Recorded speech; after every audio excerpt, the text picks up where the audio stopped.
So today we are going to be talking about Ravel's Pavane. The French title translates roughly into the Pavane for a dead infant princess. Now, it doesn't sound as sad as it is. This is not over a particular princess per se who had passed away. Rather, this is a nostalgic piece thinking about traditions before in the Spanish style of music and how a young princess may have potentially, or a child may have danced to a processional. So this is not sad in the sense of someone who had passed away. Rather, it's just more of a nostalgic piece reflecting back. With that in mind, we have three things to talk about.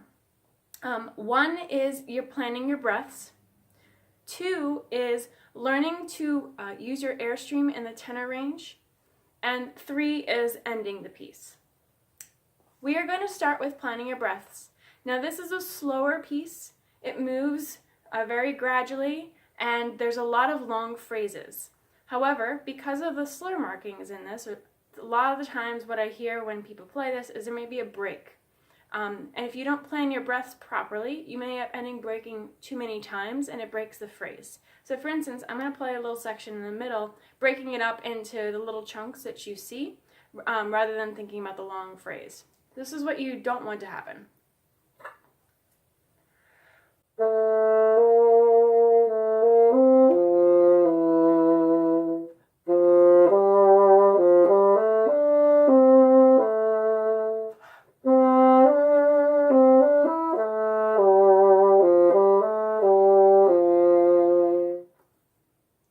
It still sounds pretty, but I'm taking too many breaths, and this causes two problems.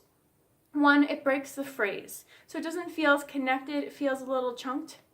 And the second thing is, with our instrument, because we have so much backup pressure due to the double reed, we want to make sure we get our air out. Because we have this backup pressure, sometimes we need to exhale before we take a breath. Another way that we can get our air out is just to play longer phrases, so playing for a longer period of time. If you take a bunch of short breaths, you take a breath, you play a little bit, you take another breath, you play a little bit, you take another breath, and then your lungs are just backed up with all the bad air that needs to get out. So in order to really push all the way through the melodic line, get all the air out, it solves two problems, which is you want to make this line as beautiful and connected as possible, and you want to get all the bad air out and then breathe in a nice big breath when you plan it. So when I say plan your breaths, go through the phrase markings, look for the rests that could help you, and literally mark in a little notation to say breathe here to help remind you when to breathe.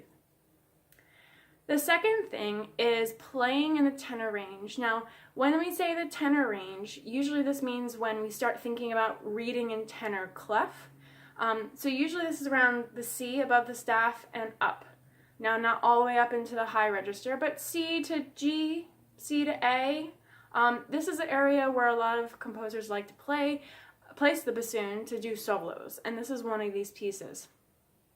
Even though this piece wasn't originally written for bassoon. We just are playing it in this range. Now the trick with playing in this range is it's beautiful on the bassoon. It can really sing, it can really emote. However, when we play softly in this range, as it asks us to do, we have a tendency sometimes to go too flat because we don't use our airstream strong enough. So when we play in the tenor range, you want to make sure you have a nice solid airstream.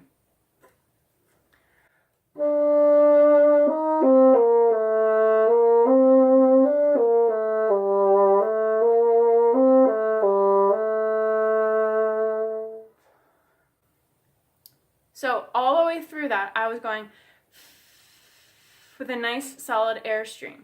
Now, because we're playing quietly, what ends up happening a lot of times is when you think quiet, you use less air, and that's definitely not the case.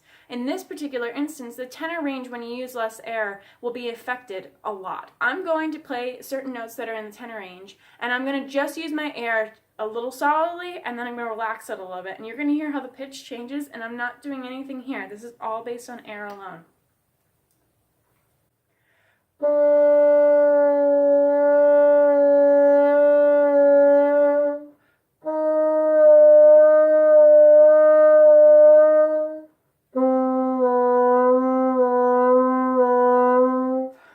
So you can see how it really, really changes. So if you're not using a solid airstream, a line that would have been turns into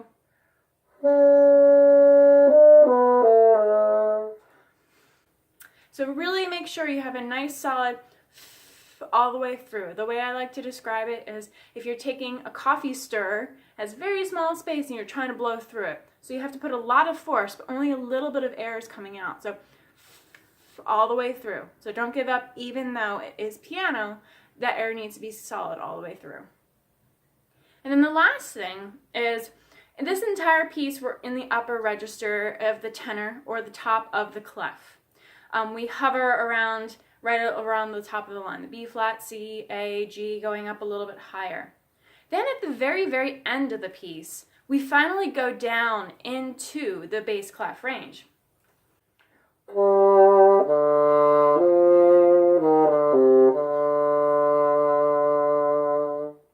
Ending on a nice middle D. Now what ends up happening is this entire piece, we're using that airstream that I talked about, which is nice and strong. We use a firm embouchure to help us keep the pitch up in that area as well. So we're constantly pushing and holding all the way through. And then at the very end, we have to drop down into this lower register. If we keep this strong embouchure and if we keep the same amount of airstream that we use in the upper range, the tenor range, to get it in pitch, what ends up happening is this entire section will go really, really sharp. And so at the very end, after you've kind of solidly planned all of your breaths and had a nice strong air and you kept your embouchure firm, you got to relax a little bit. In addition to making the piece sound like it's coming to a close and kind of ending the piece solidly and musically, you also want to relax your body so that you can get the pitch down. So for instance, I'm going to play it again twice. The first time relax and the second time not relax, so you can hear the difference.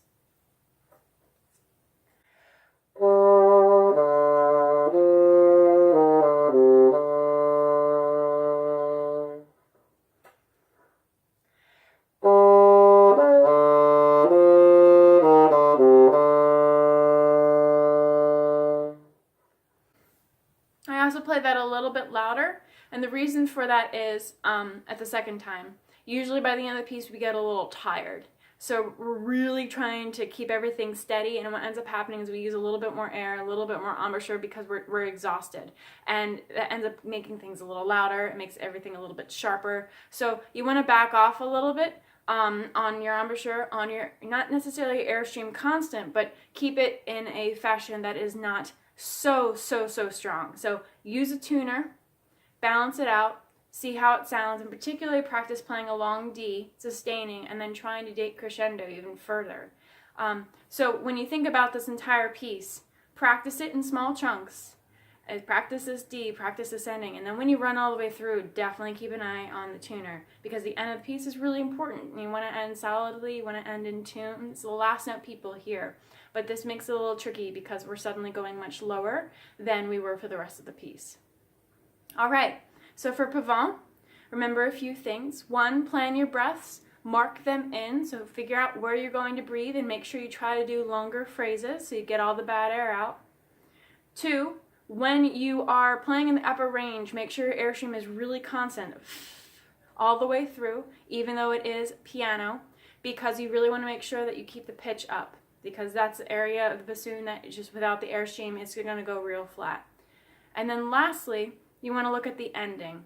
And this is the opposite in the sense that you don't want to use as strong of air, as strong of embouchure, because in this range it feels a little bit more natural. And you can relax a little bit and you can finalize the piece in tune on a lovely D that's not sharp. All right, so good luck practicing and have fun with this nostalgic piece from Ravel.